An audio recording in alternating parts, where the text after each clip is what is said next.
already onboarded onto the digital platform. This is from a NSS, National Sample Survey of the Ministry of Statistics. As official as it gets, numbers in India, approximately 85.5% of households possess at least one smartphone. Around 86.3% households in India have access to internet within the household premises. And then there's more data in terms of growth of digitization. While China dominates in value, in terms of number of transactions, India processes the largest number of real-time digital transactions globally, accounting for 50% of the world's total, significantly higher than the combined volumes of US, China, and EU. So we have onboarded a lot. Otherwise, you can't be processing the maximum number of transactions in the world, accounting for 50% of transactions onboarded. So a lot has been done. We are now talking about onboarding the next 300 million. But what is the first? Is it the first 300, 200, 100? I think that question will go to Lalitha. As the CEO of BHIM, I guess best placed, how many have we onboarded in terms of digital payments? I think it's over 400 million, about 400 to 450 million users have been onboarded on digital payments, Latha, so far. And what is the pace of growth? I mean, how much was it last year, for instance, or the year before? Should be about 12% CAGR will be the pace of growth.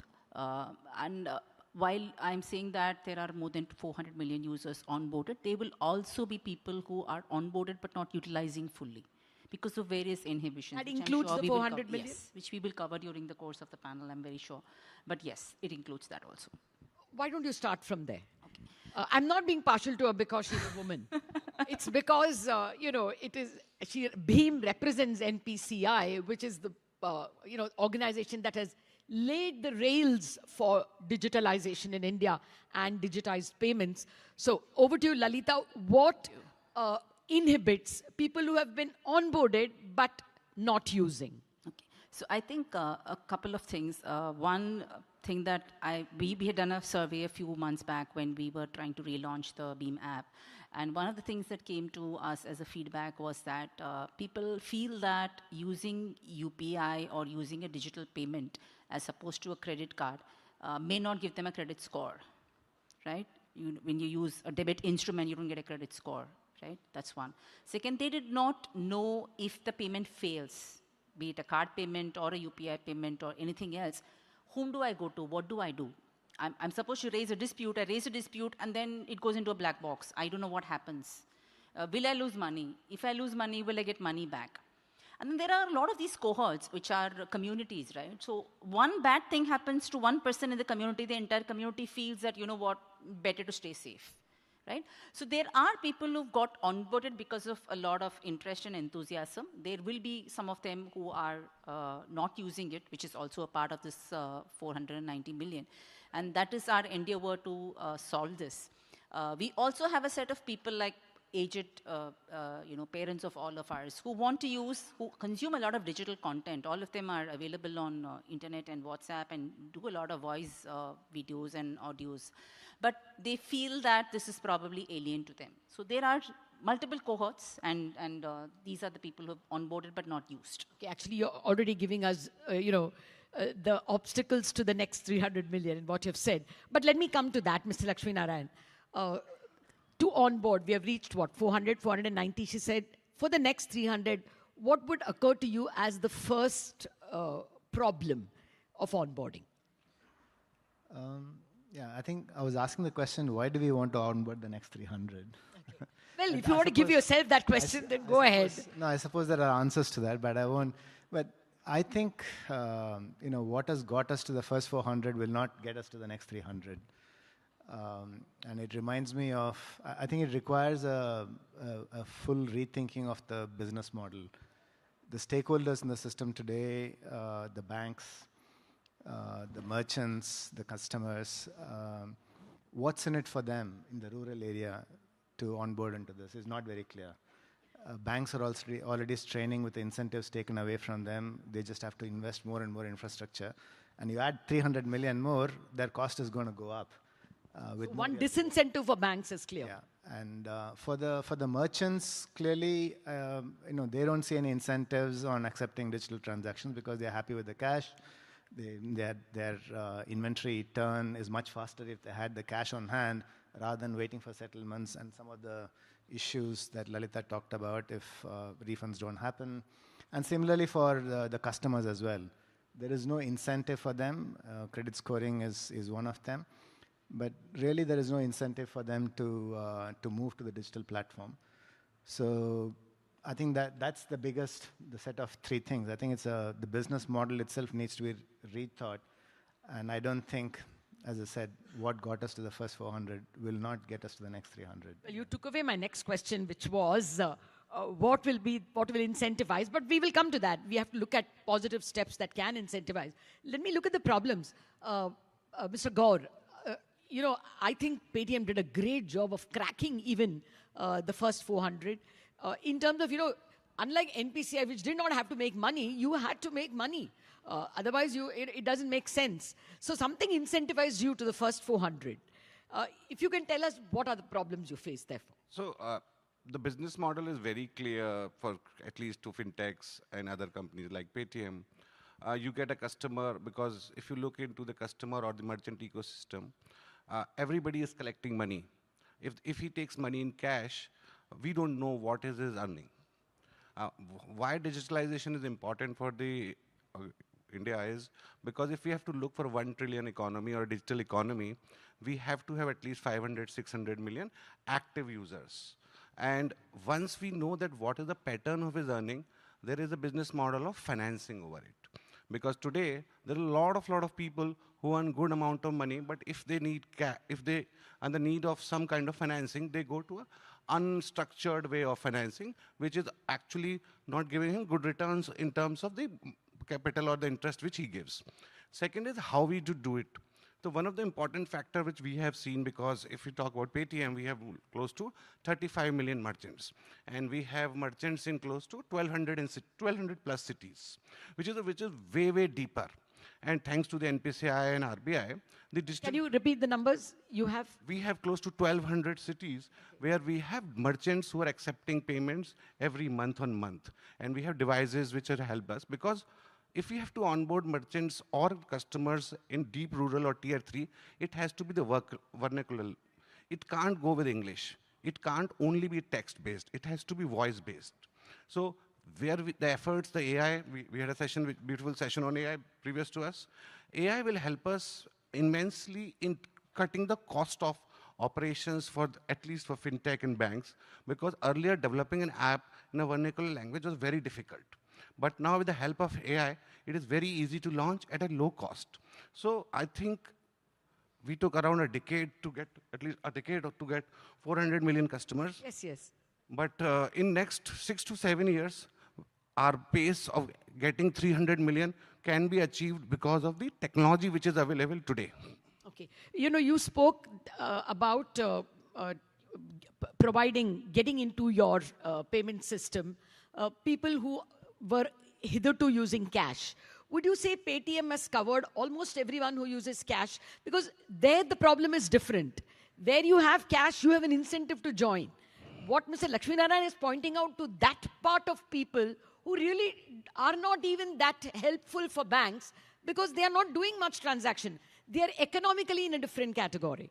Would you say you have covered everyone who is good in cash? No. I think there is, at least on the merchant side, which I represent in Paytm, there are close to like 60 million merchants in India, which we feel with the surveys and whatever study we do, and we are close to like 35 million. So it is still a very long journey.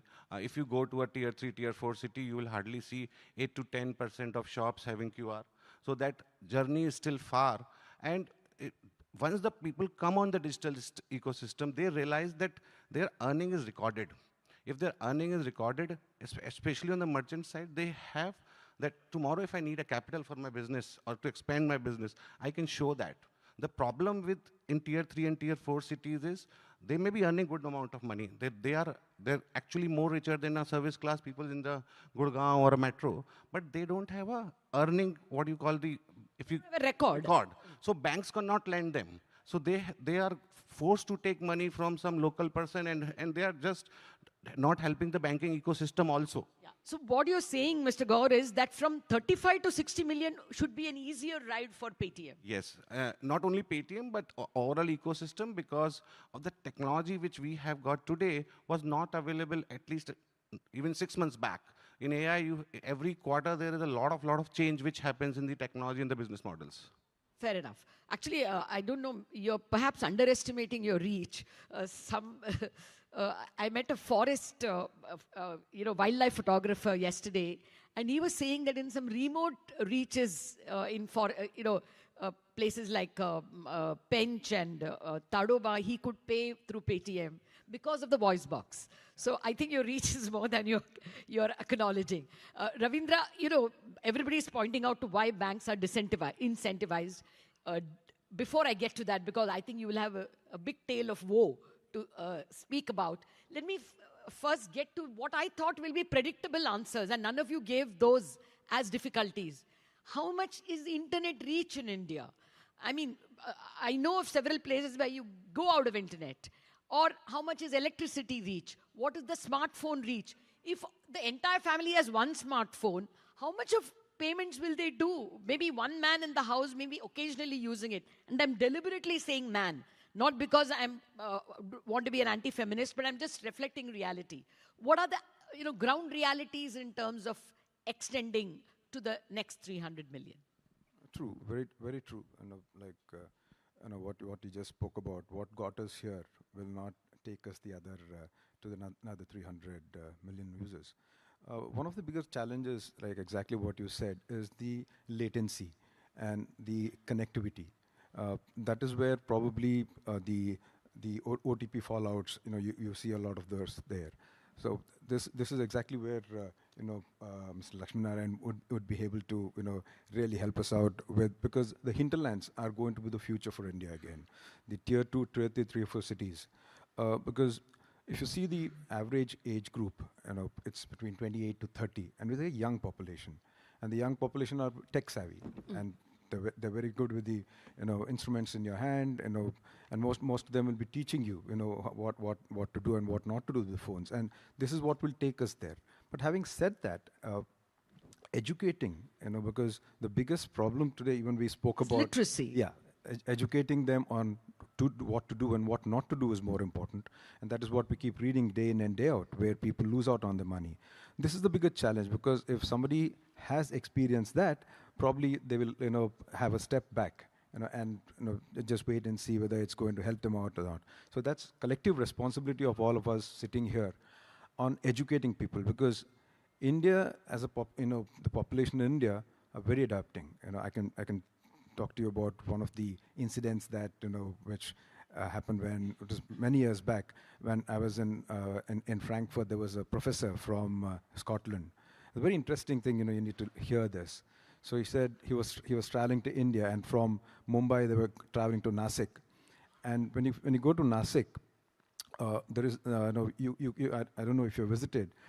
There's a lot of places where you have sugarcane juice, and those sugarcane juice are done by bullocks going around. There's no electricity there, and they stopped over and to have a glass of sugarcane juice.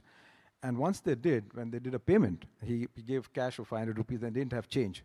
And this man takes out a QR code, and he asked them to pay, and he was surprised, and he was totally surprised. And one of the sentences that he used is, "I had juice in the most primitive contraptions that I could ever see, but made payment through one of the latest instrument that I could ever make." So that is India for you.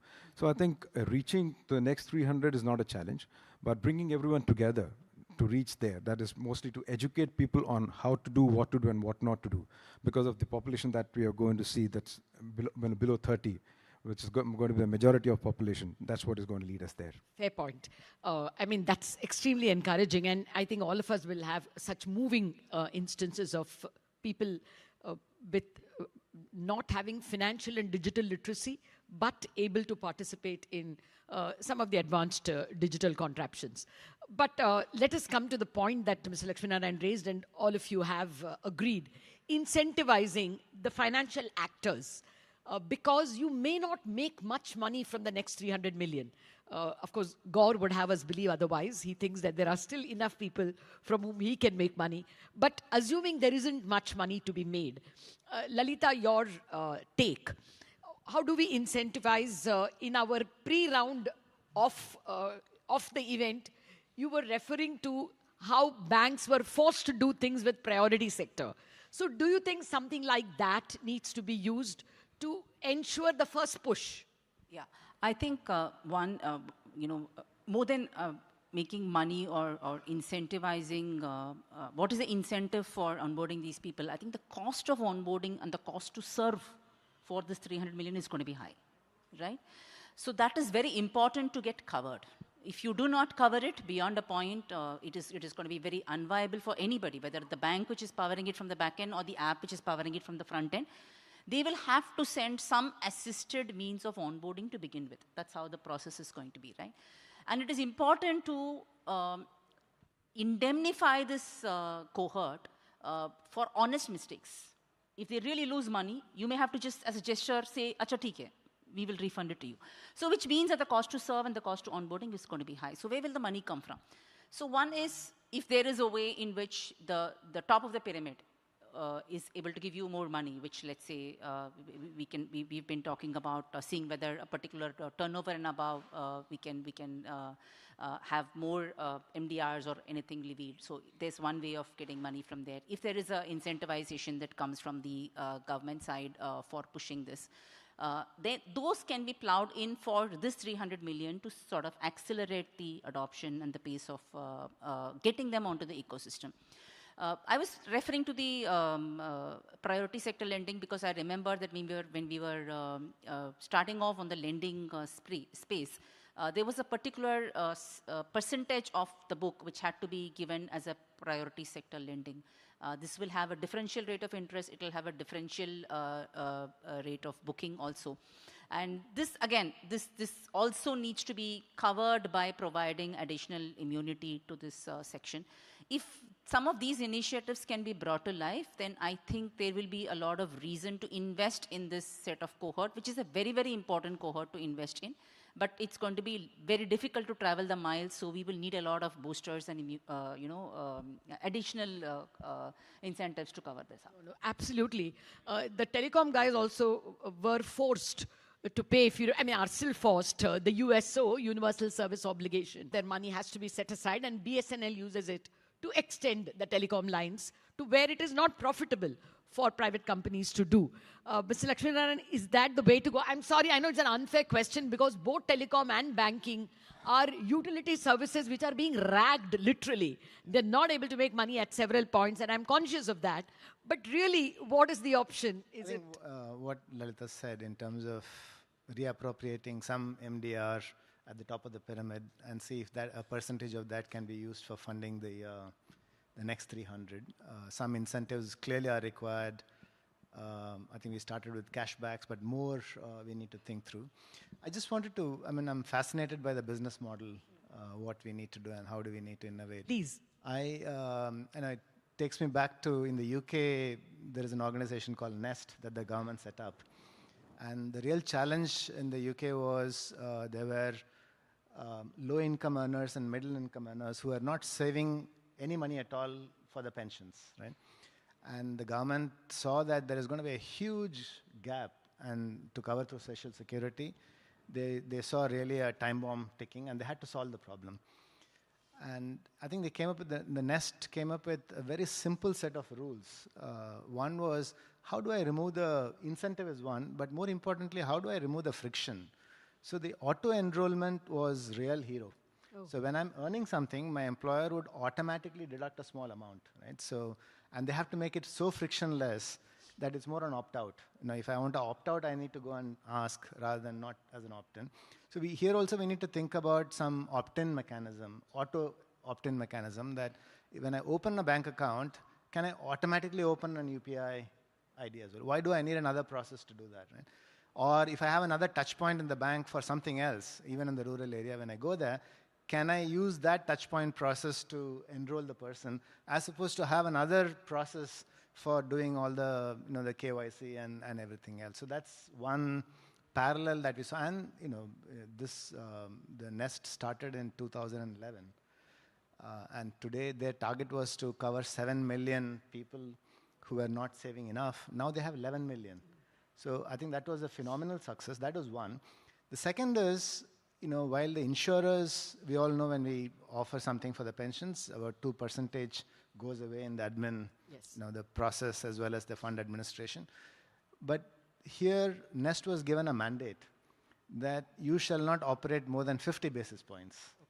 So once you have a target like that, you have to rethink your entire process, right? And then we used to say that, then you design your process to the cost you can afford rather than the other way around. So you make it leaner and leaner and leaner and digitize as much as possible. Eventually, they are running still, after this many years, they're still running at 50 basis points. That's the reason why, even though their target was 7 million, now they're able to cover 11 million employees and pensions, and it's a huge problem solved. Similarly, what we have to think about is, the mechanisms of auto-enrollment, not just for the customers, but can we also think of auto-enrollments for the merchants? They also have banking transactions. How do we, enroll them automatically? And remove all the frictions as much as possible, right? Because, think about, can you do a microclaim insurance, get immediate refund rather than having to call somebody and yes, voice AI can help. But I'm saying, why do all that? Just, how much is it going to cost? See, put some limits and remove, the first goal should be remove as many frictions as possible. Now, as a person from a technology background, I mean, we were, as in my previous hat with TCS, we did the Nest platform and made it happen at 50 basis points. But the technologist in me says that you can solve some of the problems. So we talked about connectivity network. We've actually done a pilot with the IDRBT for using LoRa network for connecting micro ATMs, right? So that's a very, it consumes less electricity, the bandwidth is low, but you can do some of the transactions, micro ATM transactions using a network. So we can find solutions, but who's going to fund those solutions, right? And similarly, you could have voice-assisted onboarding process. You could do now, I think the MSMEs are Udayam. Portal there. They just Portal is there. So if you're doing one KYC, why are we going and asking another KYC for something else? Can we just make one universal KYC that everybody can use? Absolutely. So I think there are technology. I'm a fan of AI, and I can talk about how all it can help. Yeah. Network we can talk about, but more importantly, I think if we really think about the business model, how do I remove the frictions and how do I minimize it? And combined with what are the right incentives we need to give to the banks, to the merchants, and the customers, we can be successful. Okay. No, well, if UK has NEST, India has NPCI. If UK's Nest can do it in 50 basis, I think we can do it even better. 5 we basis, can even do it better, yeah. I would assume. So, I mean, we're at least enthused by the initial successes that NPCI has had. But really, banks are our, if we have to succeed in onboarding the next 300 million, it has to be the banks. And banks are not incentivized because there isn't much money over there. I can report a conversation which I couldn't report earlier between an RBI deputy governor and a bunch of bankers, and the deputy governor roundly chided the bankers for just giving away the UPI game to Google Pay. I mean, what were you all doing? GPay is taking away everything. And, you guys couldn't put together a platform where you could pay from bank to bank on an app designed called India Pay or something like that. How did you give it away? But the banker said, we couldn't say this in RBI because they are the regulator. But where is the money?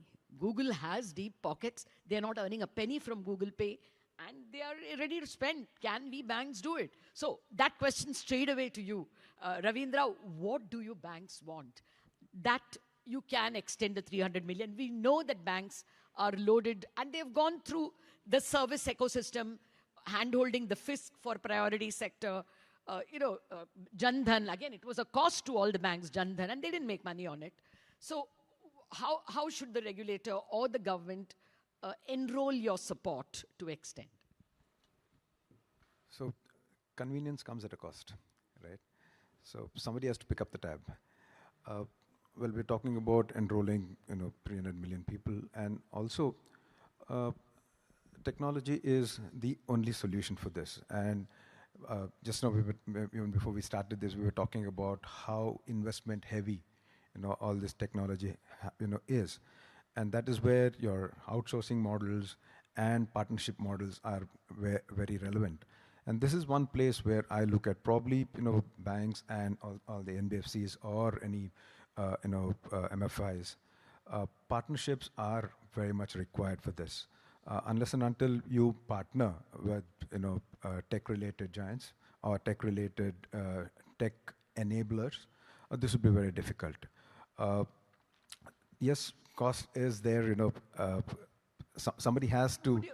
Would you expect a subsidy like, beyond this number, the banks should be reimbursed? I think the government even thought of reimbursing some of the MDR payments, provided you keep UPI free. Correct. So would a reimbursement kind of thing work for the banks? That would be brilliant. That would be brilliant. That would be a great thing to do it. That's exactly what we discussed right away about if the cost, as you incentivizing. say, for onboarding is 25 rupees, then the government bears 20 rupees or 15 rupees. Correct. That would be a great way of helping out the banks, because as in the point of reputation, because technology is highly disruptive, because you invest a lot, this is the biggest challenge. Invest a lot and suddenly it becomes obsolete. PhonePe takes away the customer.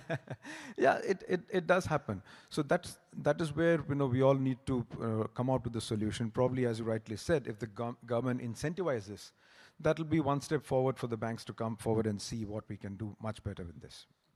Even if the government were to pay that initial amount, they're not going to pay it to Paytm, is my assumption.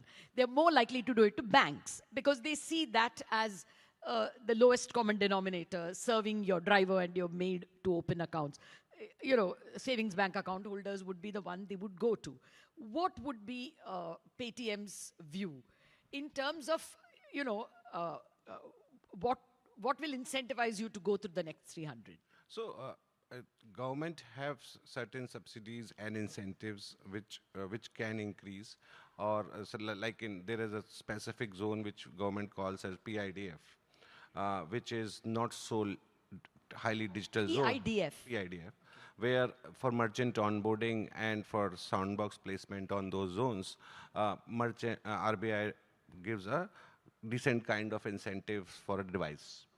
Okay, so and that incentive. It's already there, incentives are there. It is already there. That incentives directly comes to Paytm. But it is very important that we have to understand that why these people are still not on the system. Everybody is trying, Paytm is trying, banks are also trying. But how we solve the trust problem, which Lalitha was mentioning, that they are not, it is not that they are not onboarded because people have not trying to onboard. It is because they don't trust the ecosystem. कि यार मेरा पैसा ना चला जाए कहीं. So if we have to onboard these, we have to solve first. One is the business model is obviously we have to solve, but how we solve the trust deficit with these people have because of their ecosystem awareness or the digital ecosystem awareness, because they feel, yeah, if something happens on this app, I have no face to complain. And if we solve that problem and we build a confidence that, okay, your problems can be solved sitting at your home, then the onboarding will become faster, for especially in tier 3, 4. Because today, when Jan Dhan account were opened, it was a face or a bank name or a branch which they could see. But especially on a UPI kind of a system, they feel if something happens to my balance in my account, I have nobody to complain. And there people churn out of the system, or they don't come at the system. No, I agree with you. I mean, I would count as among the top financially literate and digitally literate person. If I have a problem with the bank, I call the corporate communications department of the bank, people with whom I always deal with. I don't call the call center. I mean, if a person like me behaves so badly, I mean, or at least is, call center will take time. I have to search for the call center number. Should I look at the credit card? Is it written over there? All these things. I'm still not looking at the call center number. It will be way more difficult for someone who is not in English or for someone who is not digitally savvy. Now, Lalitha, how do you solve this problem? Hand-holding. I mean, even Digi Yatra, we have hand-holding. We all do it at home, but when we go over there in the airport, there are people who are helping us. And that makes you feel better, that someone is there to help you. So how do you get this human element in? So I think there are three different cohorts of people whom we need to address. One is people who consume digital content but are not on digital, which is, even like I said, our parents and some people who are also in the younger generation who prefer to use cash. Some of the products that we've made very recently, we launched today a product called UPI Circle, which allows you to delegate money to somebody. They pay on your account with a particular limit. Okay. So you basically warm them up to payments, but don't give their bank account linked, so they don't lose money. And you keep either authorizing the payment or you give them the authority. How do you do that? You personally go to each person? No. So this is for people like, people like us and people like our parents, right? The second cohort and the third cohort. In the last 300 mile that we're talking about, the last mile, right? I think we'll have to look at the women population differently and the men population differently. Oh. So these are three cohorts that I feel which are to be addressed. The first one is easy because it's a product solve. The second and the third, I think, is a product plus intent plus technology solve. When we did a survey, again, a lot of women who wanted to use UPI could not use UPI because they had one phone in the family and the Aadhaar number was linked to that one phone, right? So they can't onboard. You do a SIM and a device binding. So that's a product plus a technology solve. Second, my mom used to do this. She used to keep a lot of money in those jars in home, right? So I don't want to come on UPI because I want my savings to be my savings. I don't want my spouse to know about it. So it's an intent solve. So how do we create people-first products for this women population who helps them to come on to this? Because they have an intent, but their intent is a little bit different from that. So this cohort will have to be addressed through product solve and a technology solve which helps them get over that intent. The third one, of course, is the men in the cohort, where I think it's important. The Business Correspondent Network today is doing a great job in actually going and meeting them and solving for a lot of problems, and we have a lot of product unlocks there. So I think you should use assistants to begin with because there is no other option. Sometimes it's okay to use assistants because if you make their onboarding frictionless, they may fall prey to unnecessary frauds and their start is going to be patchy. So it's okay to use assistants. That's why the cost of onboarding is going to be high. But with assistance and with a little bit of, let's say, for example, most of them are covered by banks, right? If the bank branches tell them that, every time you open an account, aapko main ye app set up karke de dunga. That could be the assistance. It need not necessarily be a BC. It can be any touch point of them with somebody who is probably a little more financially literate than them. So that can be a way to solve. So these are the three cohorts, if I can summarize as important. That's excellent. That was going to be my last round of questions, and you have already answered it. I want from each one of you at least one, or if you wish more, advice to the government or to the regulator or to the ecosystem itself to get the next 300. One or two pieces of advice. I think we had a lot of ideas, including how you could deploy a network in the rural area, like a LoRaWAN and other technologies. There are newer technologies coming which will not require that much of bandwidth and make it a lot more secure, like the named data networks, which are very secure. So you can solve a technology set of problems. We can take some of the incentives and onboarding assisted through the correspondence and so on. My suggestion would be to take a microcosm of 3 districts and do a pilot there and really measure all the cohorts, what incentivizes and how do. And more than that, once they're onboarded, can we solve the credit score problem? Use their payment history to give them loans, for example. So that it goes beyond just the incentive in the form of some kind of a cashback or anything else. Other incentives which will tell them, hey, it was good for me to come on the digital bandwagon because I'm getting a lot more benefits out of this. Right? So I think we can experiment in a certain way, combine with technology, combine selecting the cohorts, combining certain incentives and everything, and do that as a. I think a microcosm idea would be great because then you can, from the pilot, extrapolate to the whole. Mr. Gaur? So one of the programs which government has done very well in India in the last 30, 40 years is the vaccination program. And we can learn from that. We have seen that vaccination worked very well in India when we had ambassadors in every village who were driving that. So we can have digital ambassador program kind of a thing, where a person is maybe appointed with some money or just recognition, where his role is to make people digitally savvy, and government is endorsing that those digital ambassadors, like we have concepts of like Health Didi and other, especially in vaccination. So now the time has come that we should have digital ambassadors program from the government of India or NPCI or certain fintechs, and drive the onboarding and digital adoption in the rural India. Bank Didi would be a good idea. I agree with you. But Mr. Gaur, I thought you will speak about your agentic AI. The voice box is now talking back, I believe. Yeah. So I think when Latha was mentioning, I understand that today we are talking assisted as a human touch. But we at Paytm are very sure that assisted does not require human touch. You have call centers which are now AI driven. Earlier you were talking to a person when you're dialing in, now there's an AI bot or a voice bot which responds in a better way than a human will. So I don't feel that the time in next 6 to 8 months, the assisted human touch will go away. Assisted will be purely AI. We have seen this happening in, at least in the call center industry at this point of time. Absolutely. Actually, you can combine what Lalitha is saying, have a Bank Didi show, how the agentic works, and then perhaps the rest of the village or the cohort or the ecosystem is able to pick up. Hopefully something like that. All three of you are looking at a pilot that can be extrapolated. Ravindra, what's the advice or suggestion? So for me, probably it'll be trust, belief, and confidence. So you need to give confidence to the people. For instance, today, if somebody loses money while doing a transaction, like how we said, they lose out. There is probably my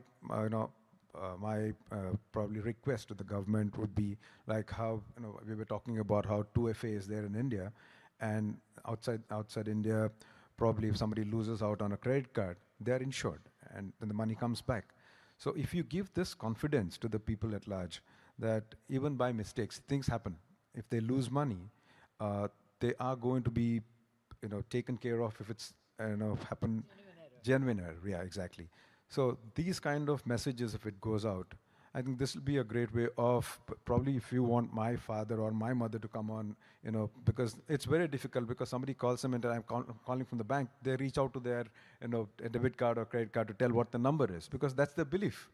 So this is where we need to be very clear how, as regulators, as government, as bankers, we give confidence to the people out there, because as I already told you, the 300 million coming in would basically be from the tier 3, tier 4, tier 5 cities.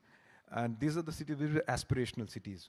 Because I also know that in the Western Ghats, there are small villages, and they do a lot of QR-based transactions. Yes, they do. Yeah, they do a lot of transactions. So the country has moved on.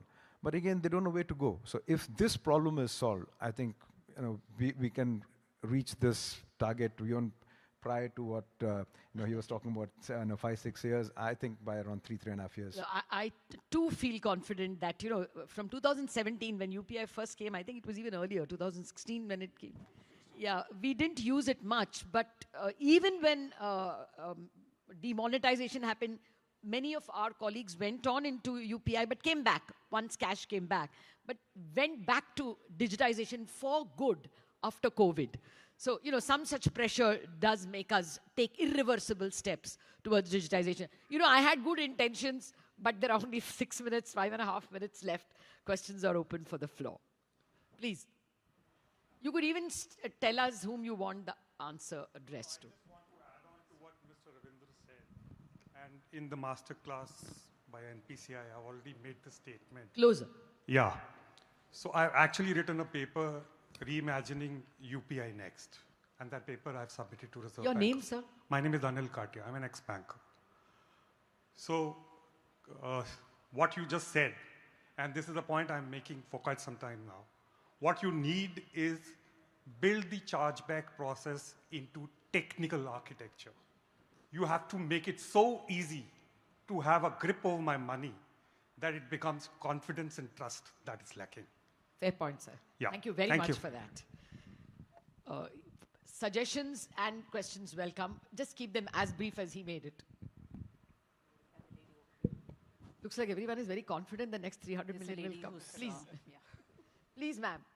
You have to stand up, otherwise the mic won't come to you. Yeah.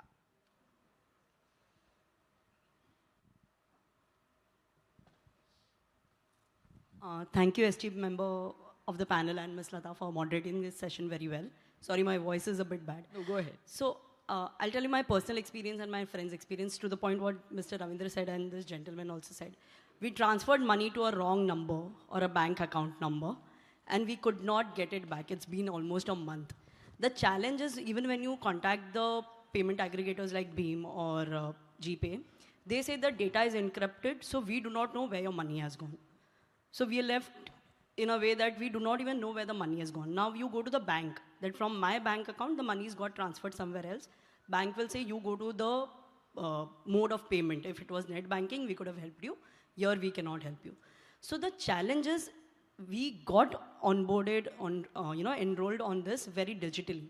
But the query resolution, or what I would say is that the mechanism to ensure quicker and fair recovery, that is not digitized. And as Ms. Latha also said and Ms. Lalitha said, we do not know whom do we call also. Fair point. Ma'am, So is there any human element? Yeah. So is there any implementation in the platforms or any plans to have this implemented where we get that confidence that even if we make a mistake, like for example, can I have a system I can revoke my payment within 2 minutes if I realize I've transferred it to a wrong number? Fair point. No, that's taken on board. Yeah, please go ahead. You can take my mic if you're not, okay. Hello, hi. This is Mitesh here from Miss Call Pay, actually. So while we embrace 350 million users already on UPI, there are significant 850 million users or 85 crores users who are banked but not on UPI. And the problem is actually that there are systems which has been invented like 123 Pay, and which is the ecosystem I belong to. But the adoption, the way it is treated is similar to what a UPI has been treated. So the costs, economics are completely different. And actually the way it has to get onboarded also is different.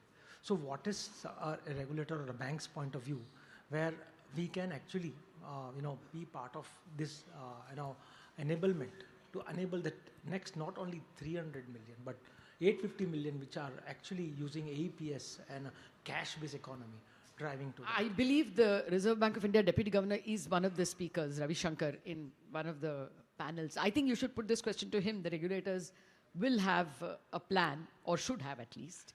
I don't know if anybody else wants to take this question here. No, it's the regulators' forte. The question will be put to them. But I think the lady's problem also is, it's so I think to her problem, I have 2 points. One is, see, chargeback as a process is there for a merchant transaction today. It's never there for a person-to-person transaction. While, see, it's very important because the bank who has your account knows and has a trust score attached to you. Not literally a score, but, they know that you're a trustworthy individual. You will not file a complaint unnecessarily. Okay, so this is so we can't develop a universal mechanism for solving it because there will be people who will misuse it. I will say I sent her money by mistake and I genuinely owe her money, and then I say please refund it back to me. So it's very important. So many banks are doing this. They have certain ways of solving this problem, which is if the money is going and coming within the bank. If it's across the bank, it's a very tricky problem to solve, but it can't solve by the idea that you gave, saying that delay it in 2 minutes. You want things to happen instantly. Delaying it by 2 minutes is going to cause a different set of problems altogether. Massive misuse. Right? So, yeah. Ability to revoke. Yeah, so that's what I'm saying. When you revoke, what are you doing? You gave me money, you're revoking it, right? I'll give you a simple example. Because of the fact that there are reward points attached to a debit card transaction, people have done a debit card transaction, revoked, done, revoked, and earned thousands of points just by using this mechanism. So some of these things, while they will solve this problem on hand, it will create numerous set of other problems. That's why the P2P world will have to be dealt with a little more caution. our way of dealing with it, and you know, Mr. Gaur and Mr. Ravindra can correct me if I'm missing something, is by putting limits. You can't do more than X transactions in a day. You can't transfer more than X value in a day. But the refund of a P2P transaction is always based on trust. If I've sent money to him, I should be able to call him and say, yaar, galti ho gaya, reverse karo. That's the process today, and that's what it is. Unfortunately, the bank or the app cannot do anything because you have, as a person, willingly transferred that money. Yeah. And especially in a P2P transaction, most of us transfer money to a known contact or at least a number which is saved in the phone. So that is where such kinds of limit of withdrawal cannot be put because it will be so massively misused that people will transfer money, avail the service and say refund. So that is where there are challenges which are there in P2P especially. Okay. No, actually, the lady's problem is genuine. Yeah. Her suggestion was not very helpful. But I think that trust problem is trust problem, and where do I go and complain is very genuine. I'm sure we will solve for that. It has to be solved for, just as the gentleman's, you know, how do you onboard the next 85 crore or 850 million? Unfortunately, the time is screaming up, so I cannot entertain more questions. The guests are going to be around, and you may personally ask them your questions. Ma'am, we will take one last question from the gentleman there. Yeah, we'll take Okay, go ahead.